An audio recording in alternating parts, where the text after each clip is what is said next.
Une jeune et jolie jeune femme part s'isoler dans les bois pour finir d'écrire son roman. Elle se fait remarquer par un groupe d'hommes qui semblent en avoir après elle. Regardez la vidéo en entier pour savoir comment elle va pouvoir se sortir de cette situation, ou peut-être pas. Le film commence sur Jennifer Hills, une écrivaine qui a décidé de louer un chalet au milieu de nulle part, dans le sud du pays, pour qu'elle puisse se concentrer sur la fin de l'écriture de son roman. Sur le chemin, elle fait un arrêt dans une boutique pour récupérer les clés du chalet où elle va séjourner. À la boutique, un homme nommé Earl, le propriétaire du chalet, lui remet les clés et lui explique comment se rendre sur place. Elle décide ensuite de faire un second arrêt dans une station essence pour remplir son réservoir et rencontre 3 ouvriers sur place qui se baladent. Il s'agit d'Andy, Stanley et Johnny, qui essayent de la draguer mais échouent lamentablement car elle n'a que son travail dans sa vie. Elle leur demande au passage où se situe précisément le chalet qu'elle a loué, juste pour être sûre, et il lui indique sur la carte. Après un long moment d'errance sur la route, Jennifer arrive enfin dans son chalet, pas du tout flippant, qui lui servira de maison pour quelques mois. Elle déballe tout de suite ses affaires et se met à écrire. Par mégarde, elle renverse son verre de vin sur son t-shirt et est contrainte de le nettoyer dans l'évier. Elle ne réalise pas à cet instant que quelqu'un est en train de la filmer à moitié nue. Le lendemain matin, elle part faire un jogging et tombe par hasard sur une maison abandonnée. De retour chez elle, et toujours aussi maladroite, elle fait tomber son téléphone dans ses toilettes et est obligée de le sécher avec son sèche-cheveux. Quelques jours plus tard, suite à un problème, Matthew, un plombier, vient réparer la salle de bain. Malheureusement pour lui, il a des problèmes d'élocution et semble être déficient mental. Pour lui apporter du courage et le remercier, Jennifer, naïve, l'embrasse soudainement. Dans les bois environnants, on retrouve Andy, Stanley et Johnny, qui sont en sortie entre amis et s'amusent à tuer des poissons, pour le plaisir, tandis que Stanley s'occupe de filmer. Après avoir quitté la maison, Matthew rejoint les 3 hommes dans la forêt et il s'avère que ce sont ses amis. Matthew raconte alors à Johnny le baiser qu'il a reçu de Jennifer. En réponse, Stanley lui montre la vidéo de Jennifer qu'il a filmée la veille au soir, ce qui donne envie à Johnny. Soudain, Jennifer entend un bruit sourd venant de sa porte. Lorsqu'elle ouvre, elle découvre un oiseau mort sur le pas de sa porte. La jeune femme fait un tour du chalet pour voir s'il y a quelqu'un, mais elle ne trouve personne. À sa grande surprise, lorsqu'elle retourne à l'intérieur, elle voit sur son ordinateur un selfie de Johnny et ses amis. Elle commence à flipper et soudain, Johnny et ses potes entrent dans la pièce. Ils commencent à la provoquer et Stanley fait l'idiot. Johnny tire également Matthew à l'intérieur de la maison, même s'il ne cautionne pas du tout ce qu'ils font. La situation terrorise Jennifer, qui leur dit que son petit ami va arriver bientôt, mais cela ne semble pas vraiment les dissuader.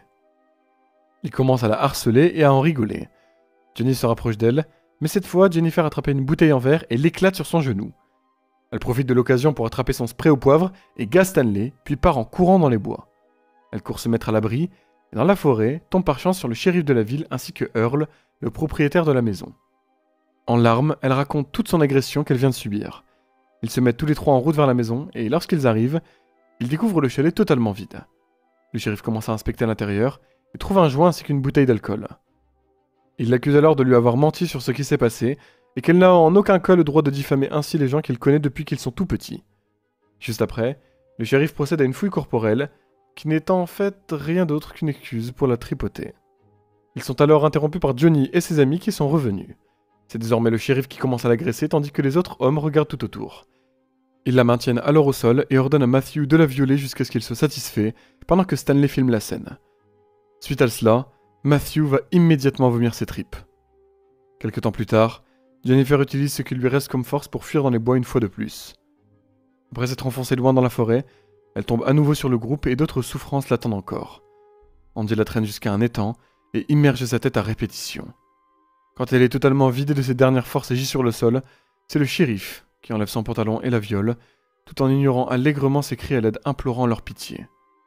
Puis, les autres hommes en font de même à leur tour, tandis que la caméra de Stanley tourne. Jennifer se réveille nue et couverte de terre. Elle commence à marcher jusqu'à un pont surplombant une rivière, tandis que les hommes la suivent lentement. Le shérif s'apprête à l'abattre avec son arme, mais pour sauver sa peau, elle plonge dans l'eau et disparaît. Le lendemain, le shérif ramène les clés du chalet à Earl et déclare qu'elle a disparu des lieux et que c'était une alcoolique notoire. Les jours suivants, les hommes ont repris le cours de leur vie comme si de rien n'était. Seul Matthew est rongé par la culpabilité. Un jour, Stanley se précipite pour retrouver ses amis en panique et leur annonce que sa caméra a disparu avec tous les enregistrements de ce qu'ils ont fait à Jennifer. Il ne les avait jamais effacés, bien qu'ils l'avaient tous incité à le faire sans plus attendre. Le lendemain, le shérif rentre chez lui et découvre que quelqu'un a envoyé ses enregistrements par email à sa femme. Elle a vu toutes les images des viols de Jennifer et pète un plomb. Plus tard ce même jour, le shérif sort chasser avec Earl. Ils s'assoient tous les deux pour se reposer et le shérif l'abat froidement. En effet, Earl était l'un des seuls qui aurait pu le soupçonner ou leur créer du tort car il a vu le shérif ramener Jennifer au chalet. Pendant ce temps, Matthew, rongé par le remords, se réveille dans la maison abandonnée et aperçoit soudain Jennifer assise sur un canapé en face de lui. Il est heureux de voir qu'elle est encore en vie et s'effondre devant elle en lui présentant ses excuses. Mais ce serait trop simple. Jennifer attrape une corde et commence à l'étrangler. Le même jour, Stanley et Andy se baladent en forêt pour essayer de trouver Matthew, quand soudain, ils entendent une musique au loin. Ils suivent la musique et arrivent à leur tour à la même maison abandonnée que Jennifer avait vue au début du film. Stanley part de son côté et tombe face à face avec Jennifer. Il s'approche lentement d'elle et marche sur un piège à ours. Il hurle de douleur, ce qui alerte Andy, qui s'empresse de le rejoindre. Juste à son arrivée, il se fait assommer par Jennifer. Quelque temps plus tard, Stanley se réveille et remarque qu'il a été ligoté à un arbre. Jennifer prend bien son temps et le filme. Elle le force à manger un rat mort, puis utilise des hameçons pour lui maintenir les yeux ouverts en les accrochant à l'arbre. Puis, toujours en filmant, Jennifer vide un poisson et étale les viscères sur son visage, ce qui attire un véritable essaim de corbeaux qui commence à le picorer. Au bout de quelque temps, les corbeaux commencent à picorer ses yeux et il finit par se vider de son sang et mourir. Après tout ce temps, c'est Andy qui se réveille et se retrouve attaché à quelques planches au-dessus d'une baignoire. La baignoire continue à se remplir jusqu'à ce que Jennifer arrive pour voir son état. Elle ne perd pas plus de temps et immerge la tête d'Andy de nombreuses fois. Il a beau la supplier et demander d'être détachée, Jennifer s'en cogne et décide d'en rendre les choses plus fun. Elle verse de l'acide dans l'eau, décide de retirer les planches et lui fait travailler ses abdos s'il ne veut pas tomber dans son bain d'acide. Il tient comme il peut, mais au bout d'un moment, il lâche et sa tête est plongée dans l'acide et il meurt peu à peu. C'est maintenant le tour de Johnny. Jennifer lui rend visite à la station essence et l'assomme immédiatement avec une clé à molette. Même tarif que pour ses chers potes, il se réveille nu et attaché, avec un mors de cheval dans la bouche. Elle lui retire l'espace d'un instant, mais seulement pour lui arracher les dents une à une, pour lui faire comprendre son erreur. Johnny, terrorisé, se fait dessus de peur ou de douleur, voire des deux. Suite à cela, elle lui enlève totalement la bride et met un revolver dans sa bouche. Johnny, encore arrogant après tout cela, a encore l'audace de lui rire au nez. Ainsi, pour lui faire comprendre, Jennifer prend cette fois une cisaille et lui coupe, vous savez quoi, puis lui met dans la bouche. Johnny finit par se vider de son sang aussi par son entrejambe, jusqu'à en mourir dans d'atroces souffrances. De l'autre côté de la ville, le shérif reçoit un coup de téléphone de sa petite fille, qui est tout excitée de lui annoncer que sa nouvelle prof est venue la voir chez elle.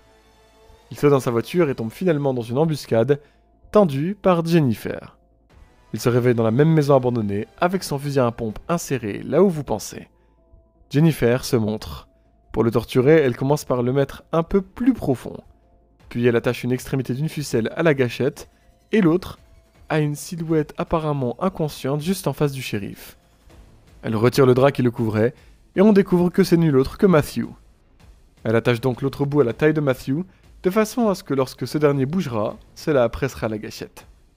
Quelques instants plus tard, Matthew se réveille et ainsi tire sur la ficelle. La gâchette est actionnée, et les deux meurent sous le coup de feu qui a traversé le corps du shérif, est sorti par sa bouche et a terminé sa course dans le corps de Matthew. Le film se termine sur ces images, mettant un terme à la vengeance de Jennifer sur ses agresseurs. Bon, d'accord, ce film était un peu glauque et horrible, mais se termine relativement bien d'un certain point de vue. Continuez à parcourir notre chaîne pour profiter d'autres résumés. Prenez soin de vous, et évitez de manger trop gras, trop salé ou trop sucré, et je vous dis à très vite pour une nouvelle vidéo.